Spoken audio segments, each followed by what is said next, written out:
what's the date? December 17th, Friday, December 17th. And it's like week 3 of musical, and we're all really tired. And The end of week 3. End of week 3, and we're kind of chilling right now. Hello, everybody. Hello, everybody, and welcome to the Sweet Madness Podcast. I'm Amanda Montoni, host of the Sweet Madness Podcast, where we talk about everything sweet and everything mad and everything in between. And I'm so happy to be back in the new year.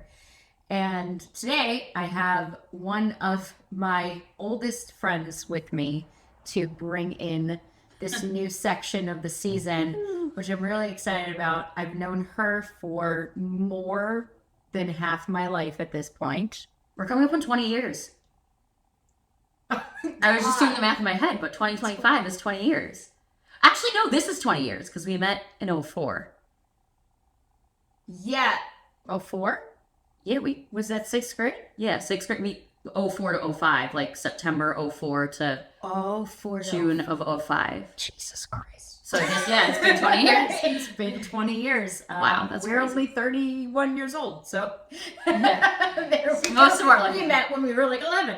Yeah, wow, that's crazy. I didn't realize it had been 20 years. Yeah, that's nuts. Yeah, so I'm really happy that Rebecca's here. Rebecca's here to help me out with this one. Rebecca, who are you? My name's Rebecca. I don't know. I feel like that's so broad. Besides being like someone we've known Wow. for a long That's loaded. I'm 31. I could be like, I'm a Sagittarius. No, I'm kidding. No, my name's Rebecca. I'm from Long Island. I'm a daughter. I'm a sister. I'm a teacher.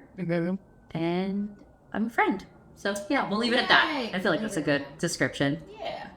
And we've also done a lot of theater. Yeah, that's kind of important. That probably should have been in there. But we started not by doing theater together, but eventually yeah. was our path in high school. We were theater kids. Yeah.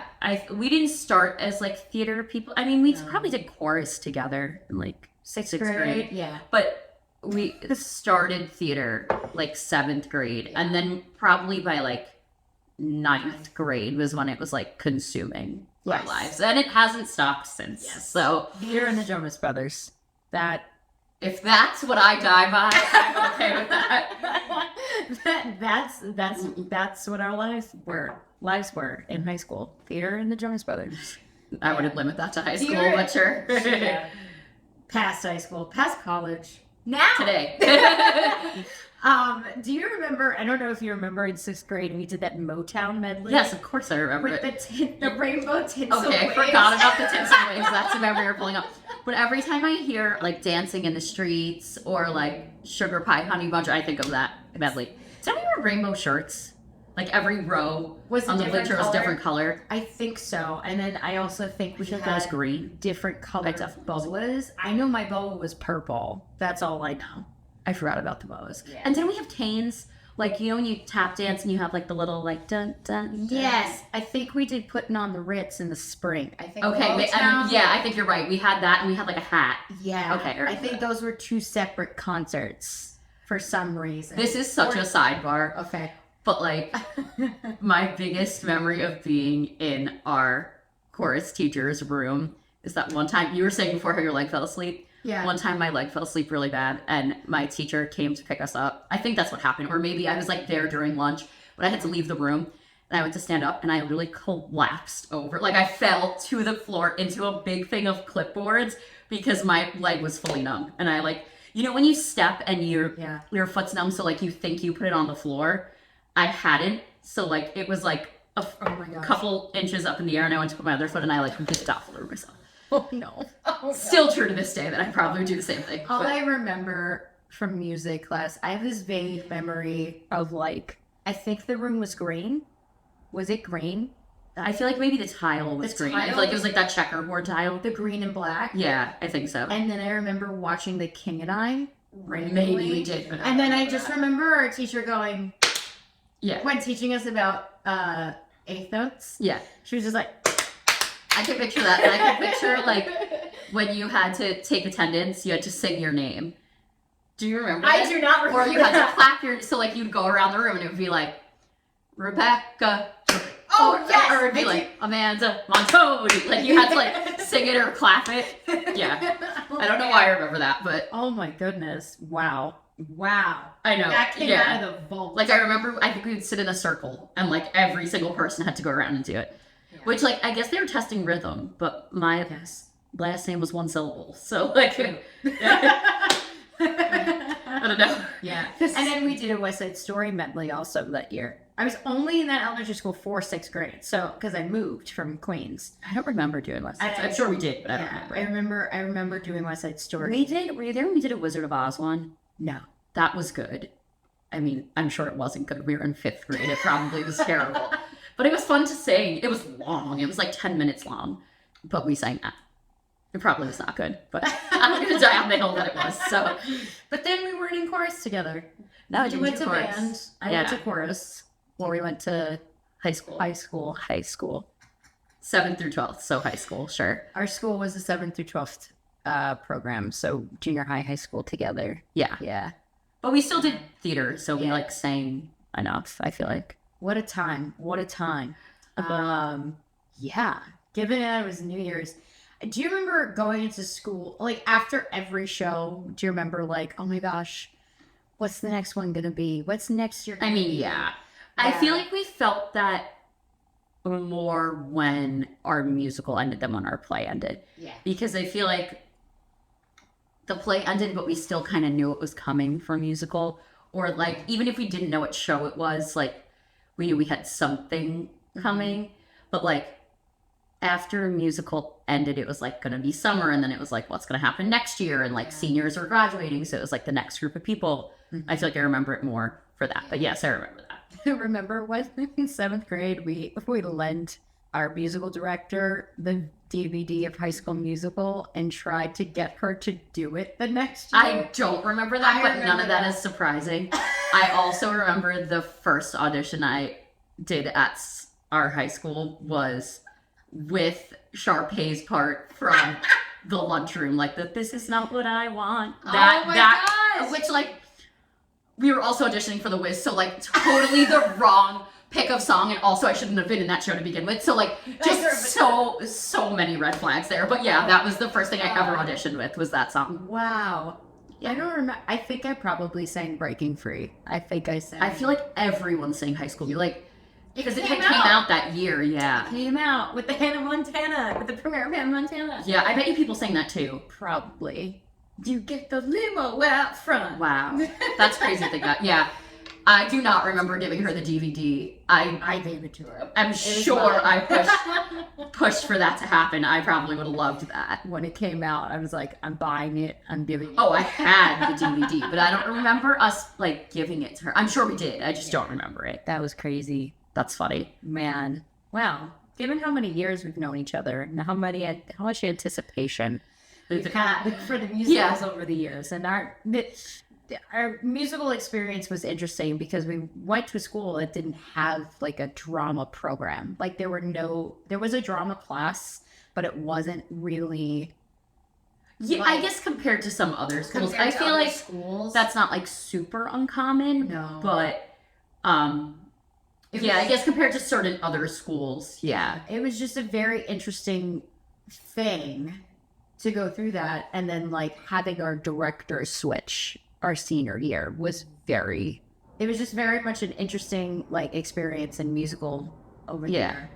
And we weren't like the music school. I remember like there were other schools in the district that were known more for their music department. Yeah, and I think that wasn't just limited to like theater. Like I know when we did band and we would go to like certain other schools, we knew kids that like you could tell which school they came from based on like how well they would drum or how well their like wind section was. So we knew that. That's how it was when we did all district chorus. Yeah, like, that's how it felt, which I was insanely impressed and also like oh my gosh. See, I was impressed, but I think I was also just like terrified. I was like, it was very scary. My goodness, I know nothing. and I have a lot to learn and not a lot of time to learn. Oh my gosh, wow. It was a time. And then so since it's January, we're talking about new things and transitioning. What are your thoughts on revolutions? I like revolutions. What are your thoughts on resolutions? Okay. Here's resolutions. We need to get down to the bottom of this. I like the word resolution. I don't like New Year's resolutions. Because I feel like you can make a resolution at any time. Like, I could choose today and be like, I want to change something and I'm going to change it. And I like the fact that, like, when you're making a resolution, it usually means, like, you're looking back on things that have happened and you're, like, making a plan for how to move forward. But, like, I don't get why it has to be for the new year. I don't get the timestamp. First of all, everybody, like, journeys at their own pace. Yeah. So putting the timestamp actually kind of, like, takes away. Yeah, and I just feel like it, like, forces you to think you, like, have to change. I don't know. Like, yeah. I mean, I guess it's, like, good for certain things. It's, like, can be a good reset or, like, a reminder if you, like, haven't checked in with yourself for a while. But it's also, like, weird because every New Year's resolution, there's a mentality that, like, everybody's making their resolutions. Yeah. And, like, I think we've, like, moved away from that more so now, though. Yeah. But I remember when I was a kid, it was like, what's your resolution? I'm like, I don't have any. I never really did. It was just, like you were saying, like, you have something that you, like, want to work on. Yeah. I feel like I always did, like, the same thing. I would just be like, I want to read more, or, like, like, kind of the cliches, or, like, this is going to be the year, like, once a month I'm going to do this. But, like, I feel like those never really had any longevity for me. So I feel like I've moved a bit away from that. Yeah, man. Do you have a resolution that, like, sticks out in your past that you tried to do and, like, maybe have stuck with it? So within this past year, I don't know exactly when it started because I don't know that it was New Year's per se. Okay. But a big thing I've been working on this year is saying yes more to things. I think that I'm, like, such a planner and such a, like, person who likes to think ahead that I don't always have spontaneity. And I've kind of just been trying to, like, if something new presents itself, instead of sitting there and, like, weighing, is this going to be good or, like, would it be bad? Like, just saying yes and, like, seeing what happens. It's still something I'm working on. But I have really liked it. And I feel like I've, like, met a lot of new people because of it. And I feel like I've, like, tried new things that even if they didn't, like, last, maybe it's something I wouldn't have tried before. So that's been the biggest one within, like, the last year. What about you? That too. Yeah. I mean, I'm not as much of a planner as you are. I've always had sort of, like, a general outline. Yeah. But I know I need some sort of plan. Yeah. But I've been kind of doing, like, the same thing of saying yes more because I would say no more out of fear. Yeah. Like, I would be like, oh, I don't know. And, like, you know, insecurities tie into that and everything. And especially, like, oh my gosh, in high school, I never did anything. Like, I feel like I didn't go anywhere. I feel like I never made friends. I feel like I didn't make an effort to be friendly with people until my senior year. Like, branching out from, like, our immediate circle. Yeah, I feel like I often get stuck in, like, doing the same things over and over, like going to the same places that I'm more familiar with, or, like, hanging out with the same people that I'm more familiar with. And I've been trying to be, like, better about, like, if someone invites me somewhere and it's going to be, like, people that I've never met before, or, like, we're going to a different place, or we're going to try different food, or I'm like, yes, like, sure, let's try it and see what happens. Like, what's the worst that's going to happen? And I feel like it, for the most part, has served me. So yeah, I feel like that's a me too. thing. And a big one for me was, like, doing things alone. That's been a couple of years. Like, I kind of worked on that a couple of that sort of kind of was a natural transition to me because of my commute to college every day. Yeah. So I was traveling to the city from Long Island by myself every single day. I have breaks to fill. When I don't want to be in the library doing work, like homework, schoolwork, because I have stuff going on at home, like other shows and teaching my first, like doing my first job being a teacher, being a dance teacher. I was like, okay, this is my time to do my schoolwork on my breaks. But just when, like, it was like there was one day I had, like, a class, I had a 3-hour break, another class, a 3-hour break, and then I had a night class. It was a Wednesday. It was a hard hump day that semester. I was there from 9 a.m. to 9 p.m. and Yeah. add an hour of that, an hour and a half, depending on train times, commuting on each end of the day. So it was it was like, what the frig am I gonna do for 3 hours on this day? So I just walked around the city. I explored downtown because my school was downtown. So I walked through Soho, I walked through Chinatown, I walked through Little Italy, like I walked through Tribeca. Like I walked one day only half of the Brooklyn Bridge because I didn't time it enough. I was like, okay, it was half my break was already over, and I was like, okay, I made it halfway to Brooklyn. Halfway back.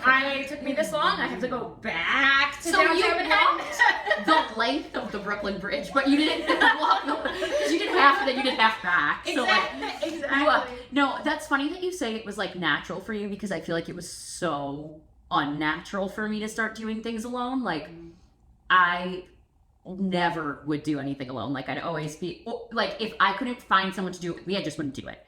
And I remember. I think that like the biggest shift for me was there was an event that I wanted to go to that my king Neil Patrick Harris is performing at. And she loves Neil Patrick Harris. And I really wanted to go, and I had asked so many different people, and just like everyone was busy that day, or people didn't have the money, or people didn't want to go to it, and I was like, screw it. Like, I really, really, really want to go to this. And I remember I was talking to my parents, and they were like, so go. And I was like, I don't know. Like, I have to go to the city by myself. And I was like, you know what? I'm just going to do it. And I was like so anxious, and I wound up having the most fun. Like, I had such a fun day. It was this like huge concert, drag type of thing. I met Neil Patrick Harris. I met like other drag queens. I was front row because I went, and like you and I know because we go to concerts together, and we're like similar at concerts, but when you go with people that like aren't concert people and you like want to commit to standing in the front row for 13 hours and those people are like, oh, let's go get food, and you're like, no. So like I went by myself, and like when I wanted to go get food or go to the bathroom, I like knew that I'd be giving up my spot, or like I knew how to get back in there, and I had the best time. And I wouldn't say that I do it super often, but there's been like a couple of other times where at this point I'm just like, I went and saw, I think it was Beetlejuice, and I like really wanted to go. Nobody could go that day, and I was like, okay, I'm going anyway. Like, I just feel like that's definitely a big one too. Like, I guess going along with saying yes, but just like not overthinking so much. Yes. Yeah. Yeah, and that's also a thing that I was. I mean, story of my life. I mean, overthinking is crazy. Yeah, but like going back, I guess also it was convenient that when we were in our freshman year of college, Nick Jonas was in How to Succeed. So like if it was a random Wednesday on a different, like one of those my long semester day was my sophomore year. Yeah. Okay. So my freshman year was like, I could go to the Al Hirschfeld Theater and get a rush ticket and see a Wednesday matinee if I wanted to. Yeah. And we did. But there were more days, than once. there were days that I went by myself because I was just like, I don't want to go home. Yeah. And I don't want to like, do anything else right now. I want to just, be around theater. Yeah. And since it was Nick Jonas, and I mean, why not? We knew it was $30 rush tickets, so it was like, well, why not? Yeah. And then from there, I started like, okay, I can go to the movies by myself. Yeah. I can go see other shows by myself. I started going to concerts by myself. One of the best concerts I've ever been to was AJR. One like December. I don't remember which year it was. I went by myself. They played the Manhattan Ballroom, I think it's called now. Yeah. It used to be something else. Yeah. And I had a meet and greet ticket. It cost like $50. Yeah. The ticket and everything. I was right in the front. Had a blast. And it was one of the best concerts I've ever been to. Yeah, I think that like I didn't know how much doing something alone I would enjoy until I did it. Yeah. And I think I had so many reservations about it, and like once I finally did it, I was like, oh, I love this. I might like this more than I like being with other people. Like, which like not true, but I was just like, wow, this is like nice, because especially sometimes when you're like doing something that like maybe isn't the most desirable. Like we said, like standing at a concert for like 13 hours, or like maybe you're going to be like having to travel really far for something. Like that's a big ask of other people. Yeah. So being able to just like do it myself, I was like, wow, this is like so much easier. So that's, I feel like those two within that one, I would say like sooner than the saying yes. That started more recently, but Have you read The Year of Yes by Shonda Rhimes? no, but I'm sure I'd like it. I like her. It's great. It's down. Yeah, it's a good book. I'm down. The Year of Yes by Shonda Rhimes. That's your New Year's resolution. Read that. Read a book. Read a book. I know. Every year I'm like, I want to read 12. I want to be able to say that I read enough that I could have read one a month. Yeah. And I always start so strong. And if I get on a kick, I'll read like 6 books in like 2 weeks. Like I'll fly through them. Wow. And then the second I stop, Yeah. it'll be months. Oh, I have that same issue. Yeah. I was going really strong Yeah. this year, and then I took a break. But plays are Okay. good. They get your numbers up, and you don't have to read Yes, them for I've a been long doing that time. too. Yeah. So that's kind of like another resolution of mine, which like, I guess not a resolution, but something that I made a conscious effort to do more of is I've wanted to consume more theater. Just like Yeah. point blank period, want to consume more of it. And I used to get stuck in like, oh my goodness, Broadway's so expensive. Like, and I was like, but that's like not the only way to consume theater. No. So I've been reading a lot of plays this year. I read a lot of musicals. I've also been tracking how many new soundtracks I've listened to. And I've like, I think I'm at like 13 or 14 for the year, which like, Wow. again, it's a soundtrack. Like I could probably listen to it in one car ride, but like really listen to them. I've been trying to watch a lot of like slime tutorials online. I just a lot, or like going and seeing more theater, going and seeing more things live, and I've really enjoyed like taking the time to do that, especially because I don't know, I feel like everyone has their favorite soundtrack to a show, and I just like beat mine to death, and now I have a lot of new ones that I really like. That's great. Yeah, for me, I'm so behind on that. Like listening to new soundtracks and Yeah. discovering new shows through the musicals, through the music, Yeah. and everything.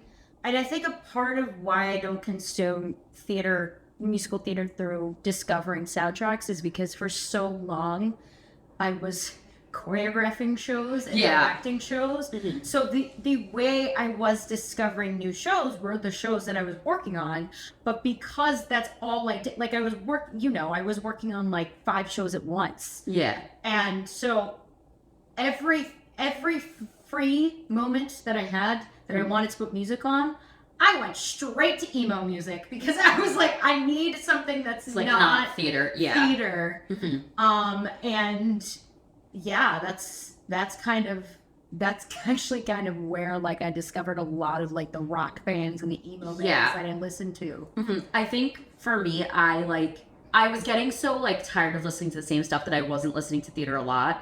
And then I started throwing on like the Broadway Series XM or like Broadway Pandora. And I would hear one song I liked and I would like bookmark it and be like, okay, now I'm going to go listen to the whole soundtrack, like top to bottom. And I found that as a good like bridge to finding more music, aside from just like recommendations from friends that were like, oh, you should listen to this show or you should read this play or whatever, which I feel like, I mean, within the theater group of friends, like people make recommendations often, so you get that too. But I've liked this also because I feel like sometimes I also get stuck in looking for shows that I think I'd be good in or like that I like a part in, and now I'm just like looking at shows just because I like the show. And there are certain shows that I'm like, oh, there's nothing for me to do in this, but like this soundtrack is so good. Good. Yeah. So Yeah, exactly. Yeah, for me, it's like looking for plays. For me, it's looking for play. You know me, I have a big picture brain. That's why I love directing so much. It's because I actually find that, yes, there are rules I want to play, but like I find that like I appreciate stories and all of their intricacies. yeah. And you know why basically psychology, like why characters do what they do, Yeah. where they come from, and what is the outer thing affecting them inwardly. And so for me, it's like I want to get back into performing. I want to do that, but also I'm kind of fighting a part of my brain that's been very, very active for the last 10 years. And that goes with choreography and everything. So it's like, to take a step back and just like put my mental and emotional health and physical health at the forefront. It's been better, but I had to let go of some things in order to concentrate on that, and that in itself was a big struggle. In a lot of ways, it was kind of like rediscovering who I was in high school and how much I loved theater and like being part of it and everything. So it doesn't always like work out the way you expect, but it's for the best and it's how it happened, and like accepting it. Well, I think like sometimes I'm struggling with the word resolution, and I think it's because it's like doesn't fit every context, but sometimes like changes that you have to make, you end up being like forced to make. Like a big one for me this year, unfortunately, was like really dealing with grief. Like I had a huge loss in my life, along with like other not as like close to me losses, but this was like the biggest loss in my life. And it's just like that was something that I was forced to learn how to deal with, not at my own hand, you know what I mean? And I think that like the resolution that came out of that was like learning how to be patient with myself. And that's something that I like need to take moving forward, because I think that I'm so much like I can get strung up on like needing to fix things or like needing to accomplish things, and I needed to just like, similar like you said, like take a step back and just like, if I was like grieving or if I was upset for a day, like sit with that and be like, this is okay. Like I'm allowed to feel that way. And also just like, I can, a lot of times I'll cope by like keeping busy or like investing in things that like I enjoy, but there's also something to be said for like processing how I'm feeling and not like throwing myself into other things. So that's kind of been like a resolution I didn't plan on, but that came up. I feel you on that. That sort of happened with me too. There are a lot of things where it's like I was sort of forced, like, okay, wait, this is out of my control. I have to be okay with not being okay. And sitting with things and really concentrating on, okay, like let the feels feel, because and I used to be a person that used to like go into distraction as a coping mechanism. But I'm like, I can't do that anymore. I have to sit with how I'm feeling, because I do not want to go back to how I was when everything was bottled up and then I just burst it. I think for me it's also like, it wasn't even so, distracting was like a huge part of it, but I think it was just like what you said before, like being okay with not being okay. Like it's uncomfortable to do that, and like I don't like sitting in the uncomfortable. So which like I think most people don't. That's why we call it uncomfortable. So I think that a lot of times I would like either distract or like not even intentionally distract, but just like not give myself time to like actually process. And because of that, I would end up being exhausted, and I like wouldn't know why. And then you burn out because you're like, oh, I didn't address this thing. And it wasn't even so much like bubbling over or like bursting out, but I would just be like, why am I wiped? And I'm like, oh, well, this is why. Because like I think that would kind of like carry over into that. So kind of like you said, like taking a step back, pausing, but also just being like, okay, sometimes I need to like sit down with these things that I really don't want to feel like on my own and just like process them, which like stinks, but like helps in the long run. So did you used to make resolutions when you were a kid? I feel like it was prompted in elementary school. Yeah, I mean, and I kind of do that with my students too, but it like, we always talk about setting goals. So I don't think it's so like we do it at the new year, but I think it's just because we've come back from a break. I kind of do it like after every break of just like, what's something you feel like you did really well with? What's something you want to continue to work on? I'm trying to remember if I did as a kid. I feel like, I don't remember if in like elementary school, but I feel like probably like middle school, high school age, I was probably into it. I feel like they were always like reading or like working out. Yeah. I feel like, and that's another thing with resolutions is I feel like a lot of times people are looking at it as like, this is something I need to fix about myself.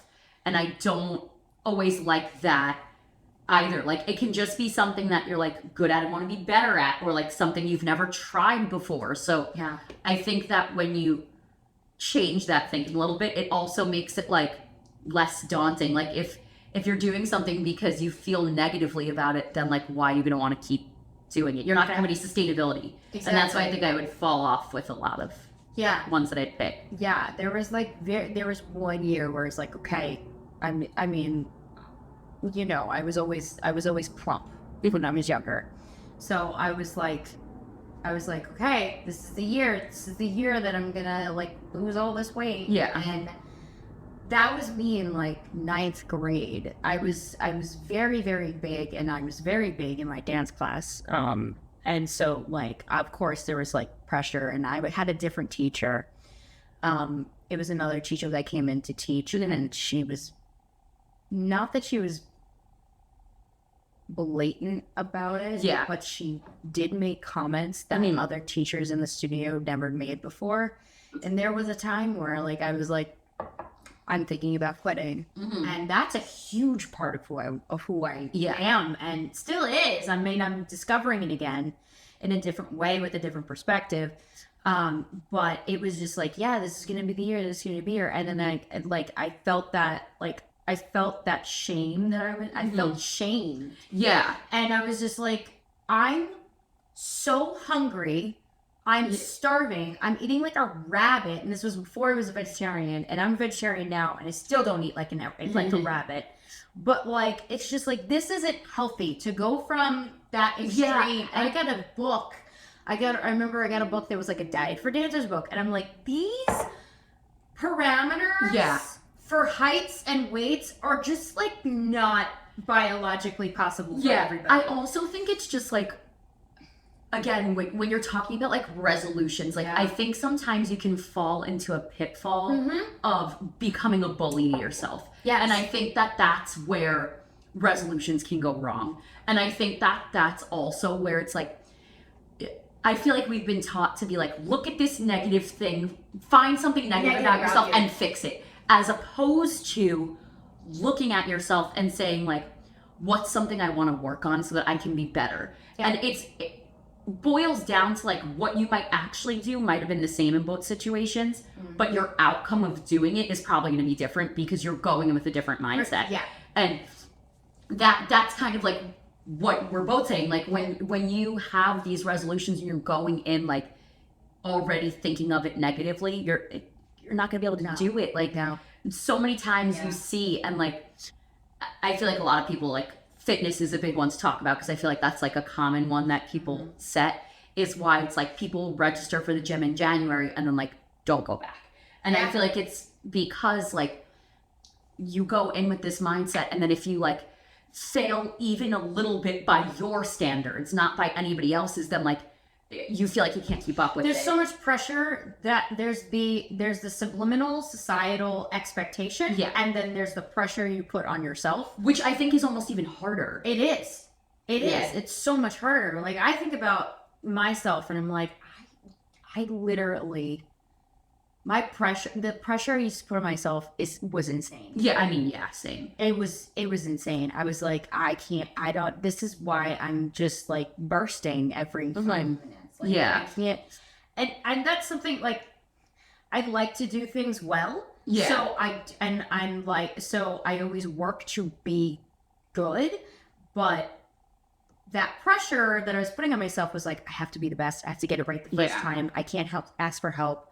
I have to, because then, you know, what's going to be the consequence? And, you know, it comes from, you know, how you perceive things as a kid. Yeah. And I'm just like, when kind of like the mindset clicked, like, no one is going to yell at you or send you to your room. This is your little child. This is your inner child talking and screaming and wanting to be helped. So let me help them by saying to myself, it's okay if you don't do this today. Yeah, I think it's also like when you look at people that have made big changes in their life, they made it on their own schedule. They didn't make it because it like hit January 1st and they were like, this is the change I'm making. And maybe for some people that was the case, but that's because that's when it worked for them in like their journey. Yeah. But like, I feel like so many times I'll see people that like have accomplished something or like made some sort of like significant change that's noticeable to somebody from the outside. And it's like,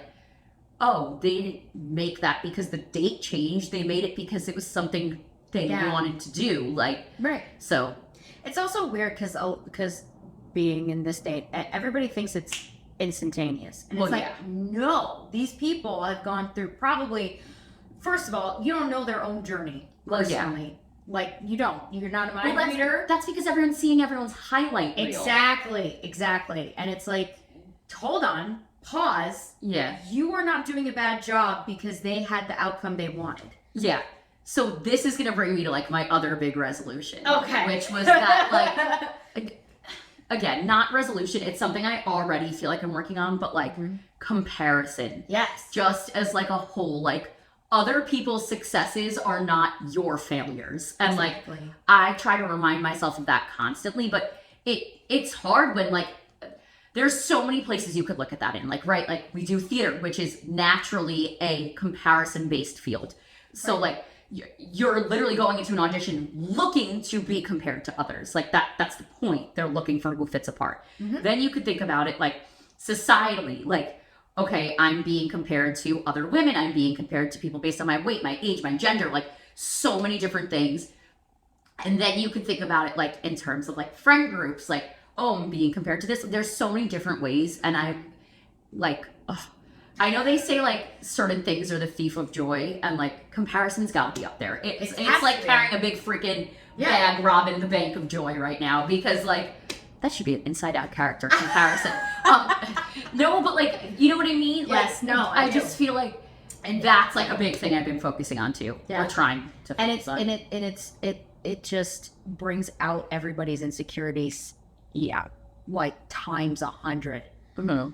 Whereas if this comparison complex didn't happen at the height it's happening at now, it wouldn't happen. Everybody's insecurities, like, they would be like, oh, okay, all right, I'm not like that. But like, because everything is out there on social media and the internet, it's like a constant like dopamine and cortisol. And it's like, oh my God, give the transition some time to be a transition. Yeah, and it's like, I feel like we used to, like, I'm thinking back to probably like early elementary school. Like, I feel like when they would show you, like, I think of Full House, and they'd show like DJ comparing herself, it would be like based on a magazine. Right. And like, even that you were already seeing on TV, like the detrimental effects of it. Like, I think there's an episode where she starts like starving herself. Yeah, I was going to say. Like, I think she ends up fainting or something. But like, you were already seeing that, and that was before we had it like even close to the magnitude that we have it now. She was only comparing herself to like people that were like supermodels, and now you have it that like you're comparing yourself to everyone else because aside from just seeing them in real life, you're seeing them 24 hours a day on social media. So that's been something that I have been also trying to like really work on, and it's not easy work, and I don't like doing it, but I'm trying. Yeah, I mean, that's sort of why I stopped. I was very, very like much a Twitter person back when I had Twitter. X. Back when I had the Twitter and the tweets, and that was very much in high school. In senior year of high school, I was obsessed with Twitter. I feel like we were like deep on Twitter. And every time a Jonas Brother tweeted, we got notifications on our phone. I still get notifications. But like also, we would like, Twitter was a lot. Twitter was a lot bigger then, but then when Instagram came out, I was like more of an Instagram person. And then like a couple of years ago when TikTok came out, I was just like, at that point already, like I was seeing how social media was affecting me and other people. And I mean, I was still in college when I was first learning about it, and I was like, oh crap, yeah, no, like this is like in my societal classes, and my sociology classes and everything like that. So I was just like, yeah, no, okay. I was so obsessed with Instagram and Twitter or whatever social media I preferred that during that time. But like when TikTok came out, I was already at a point where I was like, I'm not going to scroll endlessly on social media. I can't do it. It's just like, it's impossible. And like, it just feeds you the negativity that we were talking about. And also I wanted to be more productive with my time. And if I'm sitting there on social media, I'm not being productive with my time and I'm not being creative. Yeah. And I know he has a toy.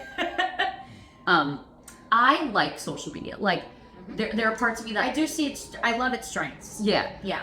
But I think that I notice if I'm like in a really bad headspace for a while, like if I'm having like a really rough week and I feel like I'm being really hard on myself, if I take a social media break, like even for the day, and I don't even mean just social media, usually most times it'll be like, I'm just gonna ditch my phone for the day. And I'm not like, I do that. Going anywhere. I'm like home. Usually I'm like with my parents. Like I'm just like, I need to like put it aside and just like not be looking at it for a couple of hours. It makes a huge difference in my attitude. Yeah. And I never would have thought it would have had that much of an impact, but like it does. And it's nice to like be able to put it down for 5 minutes. That doesn't mean I still don't love watching TikTok, because I do. But like, it's nice to be able to take a break from it. Yeah, for 5 minutes. And I started not looking at my phone when I wake up, and even at 10 o'clock when my alarm goes off, I don't look at it for the rest of the night. I'm not on there. Because if I'm on there, I'll be scrolling, and then I'm like, I can't fall asleep because the dopamine is like, woo, yay, energy, and then it's like, oh my gosh, the bright lights. I can't. My eyes need to adjust. I don't go on my phone nearly as much as I used to in college and in senior year of high school.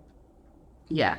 I don't know. Like we said, like I think it's about like framing it to yourself. And I feel like a good way to change the game, at least this is what I'm going to do this year. I'm actually just thinking about, I might just write down what I'm grateful for from last year. And that's like, a good way to look at it. Yeah, and be like, this is what happened last year. It was not all sunshine and rainbows, but this is what you did. And I mean, if you write down like little accomplishments you've had each day, if you journal, like it really changes perspective. Yeah, I'm not a big journaler, but I've been trying to like focus more on things I've done well than things I feel like I need to work on. Maybe that's a good thing to like leave off with, just like focusing on the positive, or trying to. Yeah, or trying to. I mean, but also knowing that, you know, that doesn't negate the negative. No, and being like realistic about what you have to deal with. Yeah. But the positive is what will drive you to face the negatives and deal with them. Yeah, I think as opposed to like a negative, like looking at it as like, this is something I want to improve on, and just like shaping your thinking so that it's not like, this is something that I'm really bad at. Right. So. Yeah. You're not bad. Just gotta improve. You're not bad. I mean, like, it's like I always say, you learn something new every day. There's always room for improvement. Yeah. Always. And, you know, it comes from within. It doesn't come from an outside source. Yeah. It comes from your drive, and it comes from how badly you want to do it. And if you really want it bad enough, you'll make it happen. Yeah. That's what humans do. If they don't want it, they'll push it aside. Yeah. Happy New Year, guys. Happy New Year. Happy New Year. If you have any questions for the Sweet Madness podcast, hit the link in the show notes below, because we're taking questions. If you have anything you want to ask about, whether it's personal or not, if you want to suggest what kind of episodes you would love to hear in the future, please fill it out. I need to hear your voices in order to give you what you want. Yeah, we have merch Merch. I'm not stealing the Nickelodeon jingle, I promise. You can go in the show notes, go to amandamontoni.com, subscribe, like, rate, listen to the Sweet Madness podcast. We gotta grow and nurture this little thing here that I'm doing, and I hope it's helping all of you, entertaining all of you, all of that stuff. I'm in a ramble. I'm very tired.